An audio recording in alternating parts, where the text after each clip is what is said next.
Hello guys and welcome to our channel. Today I will show you how you can perform a simulate body scan body temperature on your Motorola ThinkPhone. So we have to start from opening the Play Store, look for the body temperature app, this one, and install it of course. Then open it and wait a second to close that.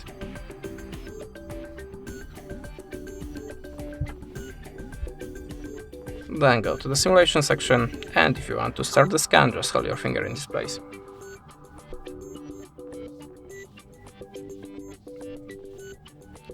Now wait a second again to close that. And here you can see this is my results, and this is how it works. If you want to save it, just click save and save again. That's it. Thanks for the watching, leave us a subscribe, comment, and goodbye.